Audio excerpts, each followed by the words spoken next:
Hello students, आज हम लोग डाल्टन्स एटॉमिक थ्योरी को डिस्कस करेंगे। बेटा अब तक हमने पढ़ा क्या है, हमने लॉ ऑफ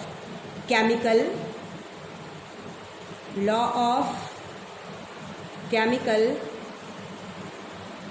कॉम्बिनेशंस जो हैं, ठीक है, इसके बारे में पढ़ा है, ठीक है, जिसमें हमने law of conservation of mass और लॉ ऑफ कांस्टेंट प्रोपोर्शंस को डिस्कस किया है।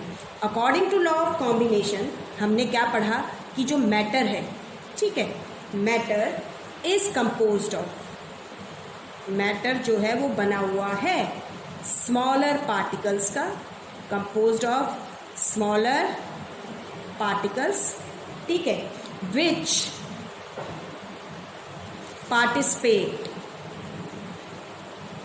participate in a chemical combination, or you can say in a chemical reaction in a fixed ratio। आ गई बात समझ में? हमने ये पढ़ा था, लेकिन जो प्रॉब्लम थी जो साइंटिस्ट फेस कर रहे थे, ठीक है, दैट वाज कि इन लॉज की अप्रोप्रिएट एक्सप्लेनेशन नहीं थी, ठीक है, कोई अच्छे ढंग से इनको एक्सप्लेन नहीं किया गया था। तो ये प्रॉब्लम साइंटिस्ट फेस कर रहे थे और इस प्रॉब्लम को दूर किया था जॉन डाल्टन ने, ठीक है। ये एक ब्रिटिश केमिस्ट थे। कौन थे?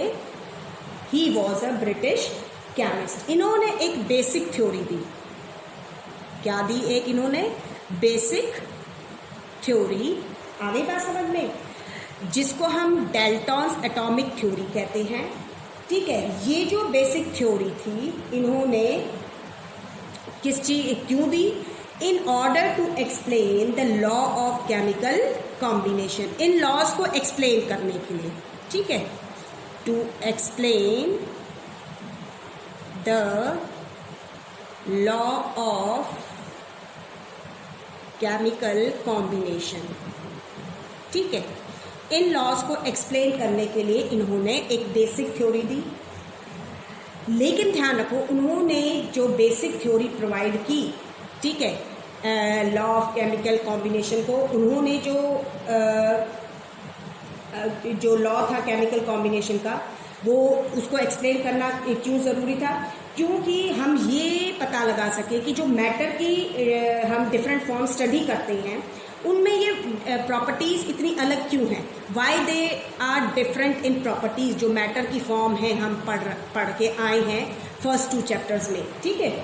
तो इस लॉ को उन्होंने मतलब इन लॉज को एक्सप्लेन करने के लिए अपनी एक थ्योरी दी, ठीक है। इन्होंने इस थ्योरी को जब डिस्क्राइब किया, ठीक है, तो उस टाइम तक भी क्या था कि जो आइडिया था उन्होंने जो चूज़ किया था, वो आइडिया जो इन्होंने चूज़ किया इनकी थ्योरी के लिए, वो बेस्ड था इस पॉइंट पर, किस पॉइंट पर? Based on the divisibility, based on the divisibility of matter, ठीक है। आ गई बात समझ में? जो उस टाइम तक जब इन्होंने ये थ्योरी दी, उस टाइम तक भी ये एक फिलॉसफी ही थी। आ गई बात समझ में? कोई एक्सपेरिमेंटल वर्क जो था वो बहुत बढ़िया नहीं हुआ था। आ गई बात समझ में? तो उन्होंने इस आइडिया को चूज़ किया एक तो, एंड उन्होंने जो नेम लिया उन स्मॉल पार्टिकल्स को डिस्क्राइब करने के लिए, उन्होंने जो ग्रीक फिलोसफर्स ने जो वर्ड एटम दिया था, उन्होंने इसी एटम को वर्ड को लिया और कहा कि जो स्मॉलेस्ट पार्टिकल है मैटर का, ठीक है, the smallest particles of matter, ठीक है, आर एटम्स। वो कौन है? एटम्स है। इन्होंने क्या किया? इन्होंने एक theory the law of chemical combination को एक्सप्लेन करने के लिए। इनकी जो बेसिक थ्योरी थी वो बेस थी किस आइडिया पे? On the divisibility of matter, matter की डिविजिबिलिटी पे बेस थी, जो उस टाइम पर भी एक फिलॉसफी ही था, ठीक है। और उन्होंने जो ग्रीक फिलोसफर्स थे उन्होंने जो नेम दिया था एटम्स, इन्होंने इस नेम को चूज किया और क्या कहा कि जो स्मॉलेस्ट पार्टिकल्स हैं मैटर के उनको हम क्या कहते हैं? एटम कहते हैं, ठीक है। और इन्होंने जो 2 फंडामेंटल्स लॉ थे केमिकल कॉम्बिनेशन के, ठीक है, उनको इस्तेमाल किया। आगे बात समझ में? वो थे law of conservation of mass and law of definite proportion. अपनी इस एटॉमिक थ्योरी का आधार उन्होंने, जॉन टेल्टन ने उनकी जो एटॉमिक थ्योरी थी उसका जो बेस, जो आधार था, वो इन 2 फंडामेंटल लॉज जो थे केमिकल कॉम्बिनेशन के, इनको चूज किया, ठीक है। और आप अपनी बुक में देखेंगे आपको डिफरेंट पॉस्टुलेट, यानी उन्होंने पॉस्टुलेट मीन्स उन्होंने जो अंजप्शन की, उन्होंने जो अज्यूम किया कि ऐसा हो सकता है। आगे बात समझ में? तो जो पहला पॉस्टुलेट था आप देखेंगे आपकी बुक में गिवन है, उसमें लिखा हुआ है all matter is made of very tiny particles called atoms. All matter यानी कि आपका जो मैटर है, ठीक है, चाहे वो एलिमेंट्स हैं, कंपाउंड्स हैं, आगे बात समझ में, चाहे वो सॉलिड स्टेट में है, चाहे वो लिक्विड स्टेट में है, चाहे वो गैसियस स्टेट में है, वो सब किस चीज़ का बना हुआ है? बहुत छोटे छोटे पार्टिकल्स का बना हुआ है जो हम नेकेड आई से देख नहीं सकते हैं। और इन छोटे पार्टिकल्स को क्या कहते हैं? एटम्स कहते हैं, जो ग्रीक्स ने कहा था, ठीक है। फिर उसने कहा है कि एटम्स जो होते हैं आर इनडिविजिबल पार्टिकल्स, यानी एटम्स जो है वो सबसे स्मॉलेस्ट पार्टिकल है जो डिवाइड नहीं हो सकता, इनडिविजिबल है, विच कैनॉट बी क्रिएटेड और destroyed in a chemical reaction. हमने जब लॉ ऑफ कंजर्वेशन ऑफ मास को प्रूव किया था तो हमने वहाँ डिस्कस भी किया था कि ये स्मॉलेस्ट पार्टिकल केमिकल रिएक्शन के दौरान ना तो क्रिएट होता है ना ही डिस्ट्रॉयड होता है। थर्ड पॉइंट में कहा गया है कि atoms of a given element are identical in mass and chemical properties, कि किसी भी गिवन एलिमेंट के जो एटम्स होंगे उनका मास और केमिकल प्रॉपर्टीज आइडेंटिकल होंगे। जैसे सपोज करो हमारे पास एक, हम बात करते हैं एलिमेंट है हाइड्रोजन, आगे बात समझ में, उसके सपोज करो ये एटम्स हैं, ये आपका एलिमेंट हाइड्रोजन है, उसके एटम्स ये हैं। तो ये जो एटम्स होंगे इस हाइड्रोजन एलिमेंट के, ये सारे के सारे आइडेंटिकल होंगे, यानी इनका साइज भी एक जैसा ही होएगा, इनका मास भी एक जैसा होएगा, इनकी केमिकल प्रॉपर्टीज भी एक जैसी होंगी। अगर हम ऑक्सीजन को लेते हैं, जैसे मान लीजिए अगर ये ऑक्सीजन के एटम्स हैं, ठीक है, तो सारे ही एक जैसे होंगे, आइडेंटिकल होंगे, इनका मास भी एक जैसा होएगा, इनकी केमिकल प्रॉपर्टीज भी, इनका साइज भी, ठीक है। वहीं पर उसने कहा कि atoms of different elements have different masses and chemical properties, कि जो डिफरेंट एलिमेंट्स हैं, अब आप देख सकते हैं डिफरेंट एलिमेंट्स हैं, ये हाइड्रोजन के एटम्स हैं, ये ऑक्सीजन के एटम्स हैं, दोनों डिफरेंट हैं, इनका मास अलग होएगा, इनका मास अलग होएगा, यानी डिफरेंट एलिमेंट्स के एटम्स जो होते हैं वो डिफरेंट होते हैं, मासेस में भी, केमिकल प्रॉपर्टीज में भी, ठीक है। फिर उन्होंने क्या कहा कि एटम्स जो होते हैं combine in the ratio of small whole numbers to form compounds, कि जब आपके कंपाउंड्स बनते हैं तो हमने देखा है कि कंपाउंड्स कैसे बनते हैं, व्हेन 2 और मोर एलिमेंट्स, यानी कि 2 और मोर pure substances that is elements they combine together, ठीक है, जब वो कंबाइन करते हैं तो कंपाउंड्स बनते हैं। जैसे अगर हम आपका हाइड्रोजन और ऑक्सीजन को देखते हैं तो ये 2 एलिमेंट्स हैं, ठीक है, वो जब ये दोनों कंबाइन करते हैं तो हमने पढ़ा है कि क्या बनता है, वाटर बनता है, आगे बात समझ में। तो डिफरेंट एलिमेंट्स जो हैं, तो इनके एलिमेंट यानी इनके एटम्स कंबाइन कर रहे हैं और क्या फॉर्म कर रहे हैं, वाटर बना रहे हैं। तो कह रहा है कि atoms combine in the ratio of small whole numbers to form compounds. तो हमारा एक कंपाउंड, यानी इन दोनों को जोड़ने से हमारा एक कंपाउंड बना, कौन सा, वाटर, ठीक है। अब इस वाटर के अंदर जब बनेगा तो आप देखेंगे कि हाइड्रोजन और ऑक्सीजन के एटम जो हैं, जो इतना बड़ा साइज है, ये हम ऐसे दिखा रहे हैं, इसको ऐसे देख, ये एक हाइड्रोजन का एटम लिया, ये एक ऑक्सीजन का एटम, तो ऐसे ही बनेगा, यानी ये एटम्स आपस में जुड़ेंगे। लेकिन हम सबको पता है कि वो क्या कह रहा है कि combine in the ratio of small whole numbers. तो आप वाटर में क्या होता है, 2 हाइड्रोजन के एटम्स, तो एक और जुड़ गया, ठीक है, ये मिलकर एक वाटर मॉलिक्यूल, यानी वाटर के अंदर इस तरह के मॉलिक्यूल्स प्रेजेंट होंगे।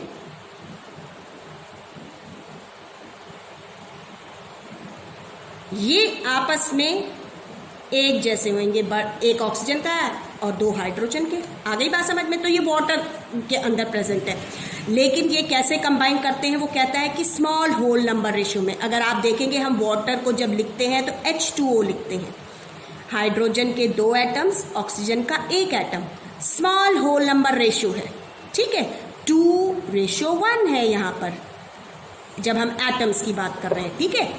फिर वो कहता है नेक्स्ट लास्ट पॉइंट में उसने कहा the relative number and kinds of atoms are constant in a given compound, कि किसी भी कंपाउंड के अंदर जो रिलेटिव नंबर है और जो काइंड ऑफ एटम्स है वो कांस्टेंट होते हैं। अब जैसे हम वाटर की बात कर रहे हैं तो वाटर एक कंपाउंड है, ठीक है, इसके अंदर जो रिलेटिव नंबर है एटम्स का, रिलेटिव नंबर क्या है कि 2 हाइड्रोजन के एटम होंगे एक वाटर मॉलिक्यूल में और एक ऑक्सीजन, ये एक वाटर मॉलिक्यूल है। आगे बात समझ में? तो इसके अंदर 2 हाइड्रोजन के एटम और एक ऑक्सीजन का, यानी नंबर जो है एटम्स के वो फिक्स्ड हो गए। काइंड कि वाटर के अंदर सिर्फ हाइड्रोजन और ऑक्सीजन के ही एटम्स प्रेजेंट होंगे, तो ये कांस्टेंट है किसी भी कंपाउंड के लिए। आ गई बात समझ में? तो these were the points which were given by the Dalton. Dalton ने दिया, उन्होंने लॉ ऑफ केमिकल कॉम्बिनेशन को एक्सप्लेन करने के लिए, ठीक है, उन्होंने ये पॉइंट्स पॉस्टुलेट दिए। पॉस्टुलेट मीन्स उन्होंने अज्यूम किया, अंजप्शन थी उनकी कि ऐसे ऐसे ये बातें हैं, एटम्स जो स्मॉलेस्ट पार्टिकल है मैटर का, उसकी ये बातें हैं, ये खासियत है, ठीक है। ये तो थी डेल्टन की थ्योरी। अब हम डिस्कस करते हैं कि मेन पॉस्टुलेट तो हमने डिस्कस कर लिए, नाउ वी विल डिस्कस, अब हम बात करेंगे कि आपका जो लॉ ऑफ केमिकल कॉम्बिनेशन की हम बात कर रहे हैं तो ये थ्योरी कैसे एक्सप्लेन करती है उन लॉस को, ठीक है, इसी को हम देखते हैं। सबसे पहले हम लेते हैं explanation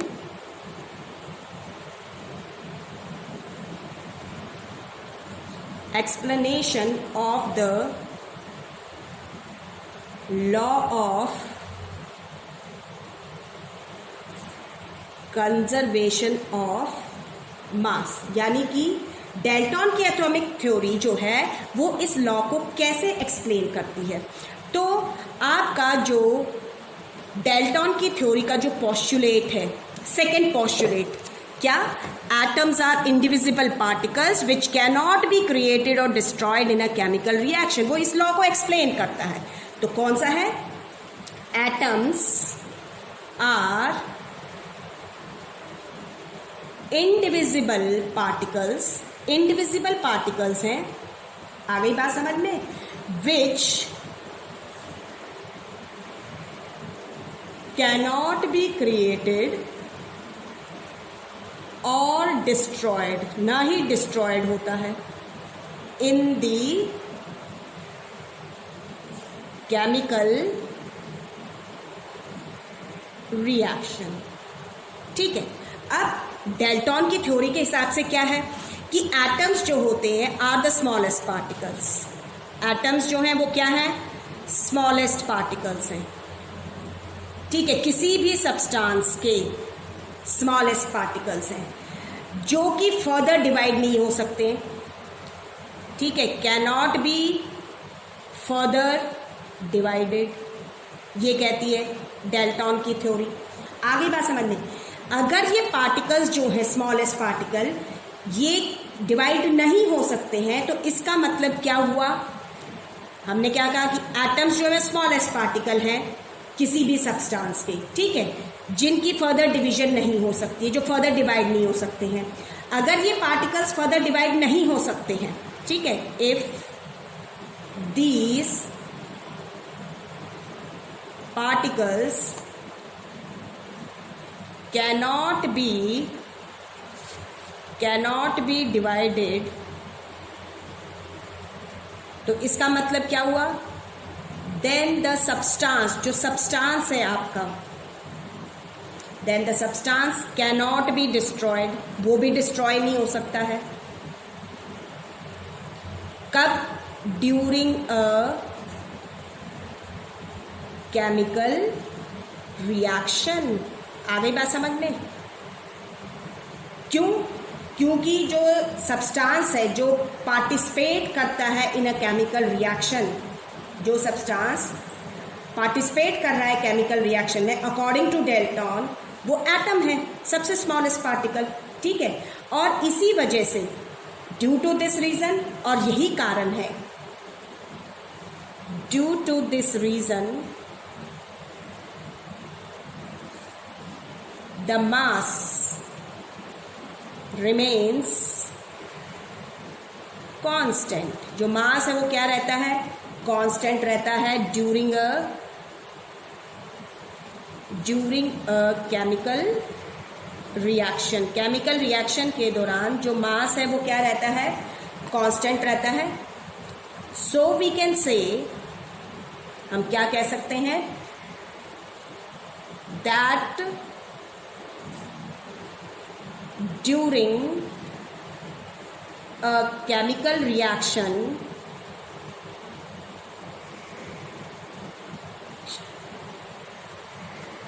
number of atoms of each element in reactants and products remains the same, वो सेम रहते हैं। आगे बात समझ में? कहने का मतलब क्या है कि जब सब्सटेंस डिस्ट्रॉय नहीं हो रहा है तो मास क्या होएगा, जब एटम खत्म ही नहीं हो रहा तो मास कांस्टेंट रहेगा केमिकल रिएक्शन में। हम तो केमिकल रिएक्शन में जब मास कांस्टेंट रहने का मतलब है कि जो नंबर ऑफ एटम्स हैं हर एक एलिमेंट के, जो नंबर ऑफ एटम्स हैं हर एक एलिमेंट के, चाहे वो रिएक्टेंट हैं और प्रोडक्ट में, वो सेम रहेंगे। जैसे कि हम कैल्शियम कार्बोनेट का एक एग्जांपल लेते हैं। कैल्शियम कार्बोनेट को बताया था मैंने, जब डिकम्पोज करते हैं हीट करके तो कैल्शियम ऑक्साइड प्लस क्या बनता है, carbon dioxide.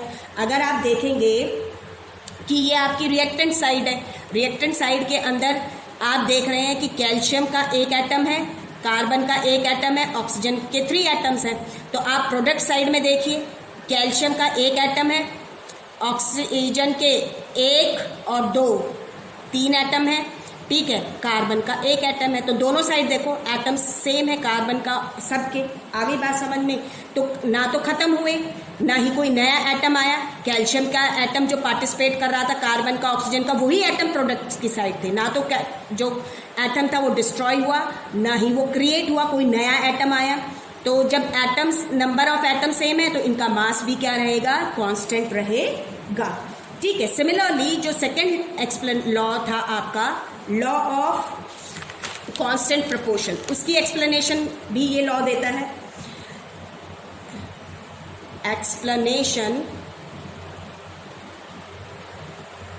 explanation of the law of constant proportion, जो आपकी पॉस्टुलेट है, 6th पॉस्टुलेट, वो इस लॉ को एक्सप्लेन करता है। The relative number and kinds of atoms are constant in a given compound. आगे बात समझ में? तो जो रेशो होती है, ठीक है, वो फिक्स रहती है। तो जब रेशो जो है आपकी, रेशो मीन्स कौन सी रेशो आपकी, कि जो आपके कंपाउंड्स के अंदर जो एटम्स प्रेजेंट हैं, ठीक है, डिफरेंट एटम्स जो प्रेजेंट हैं, जैसे कार्बन डाइऑक्साइड ही ले लेते हैं हम, इसके अंदर जो डिफरेंट एटम्स प्रेजेंट हैं उनकी रेशो फिक्स्ड है। आगे बात समझ में? रेशो फिक्स्ड है तो their mass will also be fixed. आगे बात समझ में? तो डिफरेंट एलिमेंट्स जो होते हैं उनके अंदर कोई भी जब कंपाउंड की फॉर्मेशन होती है तो उसके अंदर जो डिफरेंट एलिमेंट प्रेजेंट होते हैं, they are always present in a fixed ratio में प्रेजेंट होते हैं। आगे बात समझ, अगर आप देखेंगे तो एक कार्बन का एटम 2 ऑक्सीजन के एटम के साथ जब कंबाइन करेगा तो ही कार्बन डाइऑक्साइड बनेगी। ऐसे ही वाटर है, 2 हाइड्रोजन एटम जब एक ऑक्सीजन एटम के साथ कंबाइन करेंगे तो ये क्या प्रूव करता है कि during the formation of compound different elements they combined in a fixed ratio. ऐसे ही अमोनिया है, NH3 है, एक नाइट्रोजन एटम 3 हाइड्रोजन एटम के साथ कंबाइन कर रहा है। तो डिफरेंट काइंड्स के, धीरे धीरे आप जब ये पढ़ते जाएंगे तो आपको और क्लियर होता चला जाएगा। ठीक है, now this is all about the explanation of these loss. लेकिन हमने इतने सारे पोस्टुलेट डिस्कस किए, लेकिन देयर आर सर्टेन ड्रॉबैक। ये जो थ्योरी थी इसने लॉज ऑफ केमिकल कॉम्बिनेशन, जो हमारे सिलेबस में 2 लॉज थे, उनको एक्सप्लेन किया। ठीक है, आपको मैंने वो 2 पॉइंट्स बता दिए। लेकिन जैसे जैसे आपकी साइंस एंड टेक्नोलॉजी में डेवलपमेंट होती गई, एडवांसमेंट होती गई, ठीक है, स्ट्रक्चरल केमिस्ट्री आ गई, उनकी प्रॉपर्टीज़ आ गई, आगे बात समझ में, तो धीरे धीरे इस थ्योरी में बहुत सारी कमियां पाई गई। ठीक है, तो हम इन ड्रॉबैक्स को और देखते हैं जो डेल्टन की थ्योरी के थे। सबसे पहला ड्रॉबैक अगर आप देखेंगे आपकी बुक में, उसने फर्स्ट पोस्टुलेट जो कहा था, क्या? All matter is made up of very tiny particles called atoms, ये था। फिर उसने कहा था कि एटम्स आर इनडिविजिबल। ये बात तो ठीक हो गई कि मैटर का सबसे छोटा पार्टिकल जो है वो क्या है? एटम है। लेकिन सेकंड पॉइंट में वो कहता है कि ये पार्टिकल्स इनडिविजिबल हैं, जो ना तो डिस्ट्रॉयड होते हैं ना क्रिएट किए जाते हैं। लेकिन वहीं पर अपनी किताब में जब आप लास्ट लाइन देखेंगे, देखो यहाँ पर लिखा भी हुआ है उसने, all atoms are made up of still smaller particles, कि हमारे जो एटम्स हैं वो और भी छोटे पार्टिकल्स के बने हुए हैं। ठीक है, तो पहला ड्रॉबैक क्या था कि जो एटम्स उसने कहा था कि इनडिविजिबल हैं, तो atom is no more indivisible. आपका और हम क्या कह सकते हैं कि वो नो मोर इनडिविजिबल, यानी वो डिवाइड हो सकता है। आगे बात समझ में, जो एटम है it is still made up of सब एटॉमिक पार्टिकल्स। ठीक है, ये सब एटॉमिक पार्टिकल्स का बना हुआ है। आगे बात समझ में, ये सब एटॉमिक पार्टिकल्स जिन्हें हम क्या कहते हैं? Electrons, protons and neutrons. ये आपके नेक्स्ट केमिस्ट्री के चैप्टर में हम लोग पढ़ेंगे। ठीक है, which were later discovered by the scientists. ठीक है, तो it means atom is further destructible and it can be divided into its subatomic particles called electrons, protons and neutrons.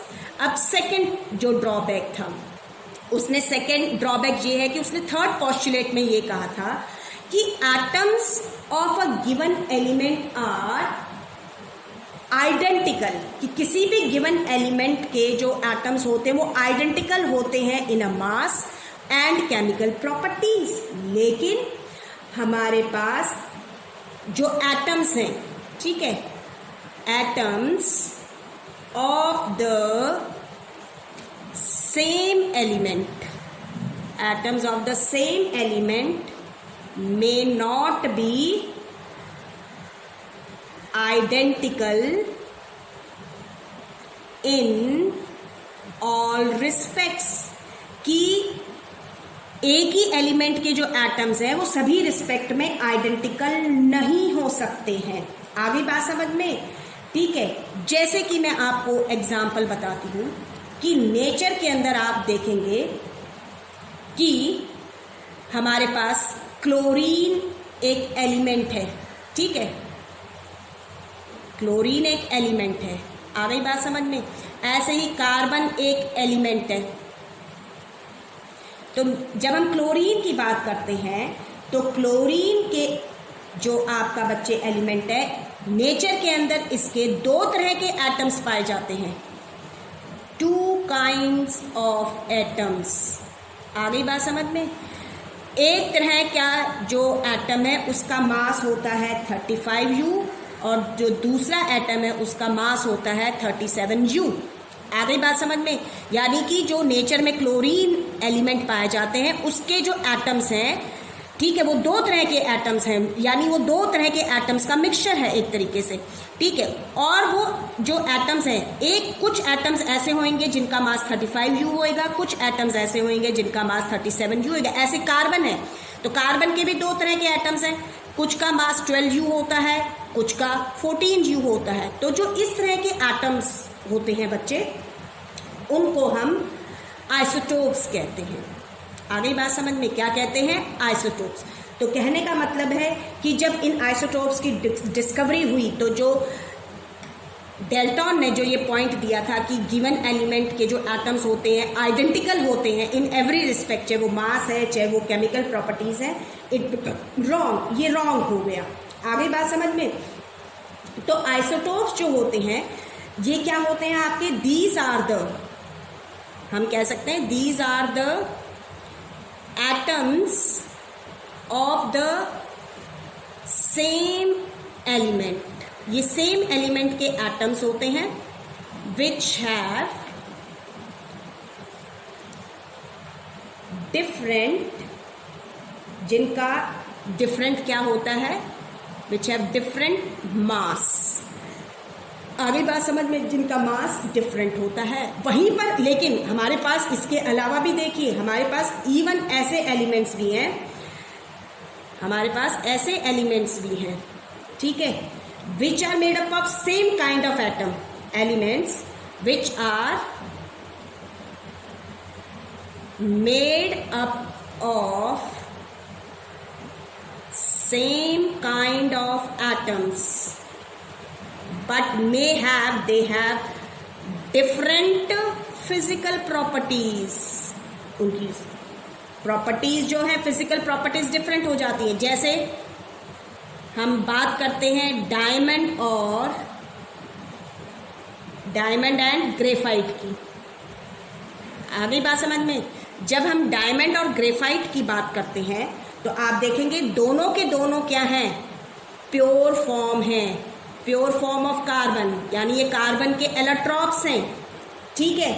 While they have different physical properties, दोनों की physical properties different है। आप देखेंगे graphite soft है, soft होने के साथ ये क्या है? गुड कंडक्टर है ऑफ इलेक्ट्रिसिटी का। आगे बात समझ में। और डायमंड को देखेंगे तो ये क्या है? हार्ड है एंड इंसुलेटर है, it does not conduct electricity. आगे बात समझ में। दोनों प्योर फॉर्म है कार्बन की, still their physical properties are different. Now the third drawback, जो तीसरा ड्रॉबैक है वो ये है बेटा कि उसने कहा कि जो एटम्स होते हैं डिफरेंट एलिमेंट्स के, they have different masses and chemical properties. लेकिन ध्यान रखिए, atoms of different elements may be same in some respect। किसी भी रिस्पेक्ट में वो सेम हो सकते हैं। इसमें एक एग्जांपल देखती हूं, जैसे कैल्शियम है एंड आर्गन,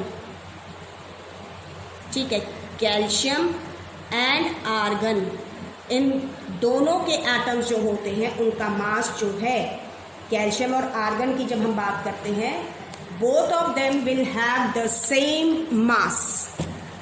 इनके जो एटम्स हैं, एटम्स have same mass, दोनों का जो मास है वो क्या है?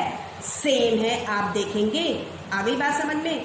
तो जो इस तरह के एटम्स होते हैं, आ गई बात समझ में, उनको हम आइसोबार्स कहते हैं। क्या कहते हैं?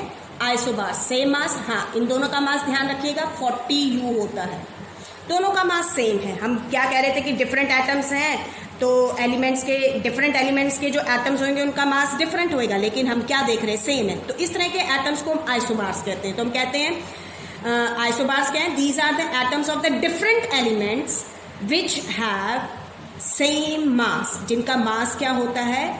सेम होता है। आ गई बात समझ में। तो ये थी हमारे थर्ड ड्रॉबैक।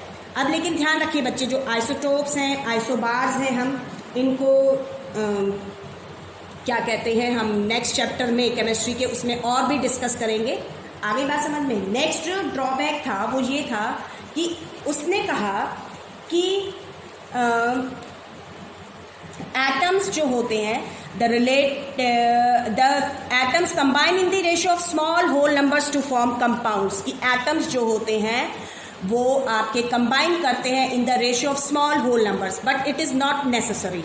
ठीक है, कि जो एटम्स हैं वो आपके स्मॉल होल नंबर्स में बाइंड करें। जैसे जब आप लोग ऑर्गेनिक कंपाउंड्स पढ़ेंगे, ठीक है, कौन से ऑर्गेनिक कंपाउंड, जैसे आपका ग्लूकोज है, अगर आप देखेंगे ग्लूकोज को हम क्या लिखते हैं C6H12O6, तो सिंपल होल नंबर रेशियो नहीं है। आप देखेंगे इसको, अगर सिंपल होल नंबर रेशियो होती तो ये फॉर्मूला क्या होना चाहिए था, C6H12O6 है, 6 1 जा 6 2 जा 6 1 जा, यानी CH2O, लेकिन it is not like that. हम क्या लिखते हैं ग्लूकोज को C6H12O6, वहीं पर C2H5OH है, देखिए, ठीक है, C12H22O11 है आपका एक ऑर्गेनिक कंपाउंड जो आपका, ठीक है।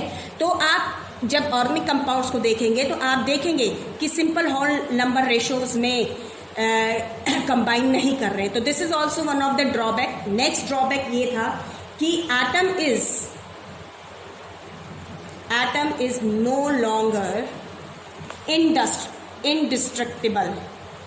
इंडिस्ट्रक्टिबल नहीं है, यानी वो डिस्ट्रक्ट हो सकता है।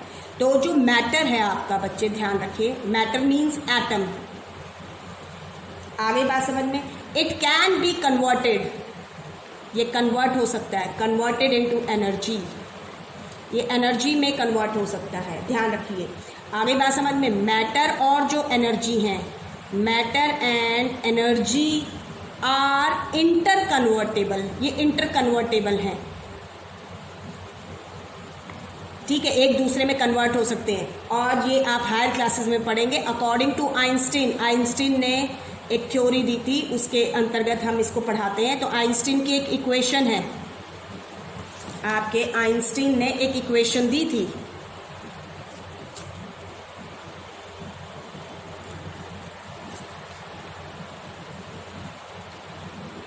आइंस्टीन्स इक्वेशन जो है उसके हिसाब से energy is equal to mc²।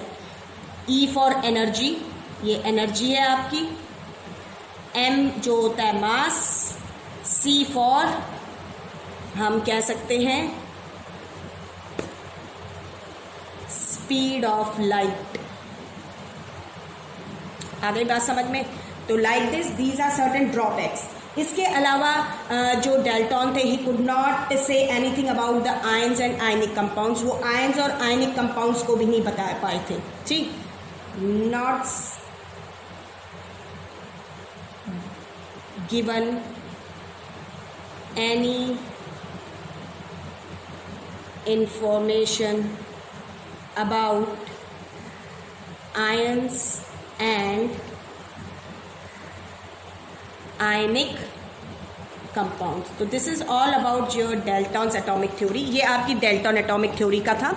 इसमें हमने बच्चे जो क्वेश्चन 1 है ये न्यूमेरिकल मैं ले चुकी हूँ आपका, ठीक है। सेकंड वाला, थर्ड और फोर्थ में जो अभी हमने डिस्कस किया है उसी से रिलेटेड है। Which postulate of Dalton's atomic theory is the result of the law of conservation of mass. ये भी एक्सप्लेनेशन में बताया है मैंने आपको कि आपका जो कौन सा पॉस्टुलेट है, second postulate of Dalton's atomic theory is the result of the law of conservation of mass. तो वो सेकंड पॉस्टुलेट, दैट इज, वो पॉस्टुलेट कौन सा था, that atom are indivisible particles which cannot be created or destroyed in a chemical reaction। फिर उसने पूछा है which postulate of Dalton's atomic theory can explain the law of definite proportion। कौन सा postulate, जो sixth postulate है, that is the relative number and kinds of atoms are constant in a given compound, explain the law of definite proportions। आगे बात समझ में। तो this is all about your Dalton atomic theory, या आपकी Dalton atomic theory के बारे में था। And next topic we will discuss about atoms, हम एटम्स को डिस्कस करेंगे।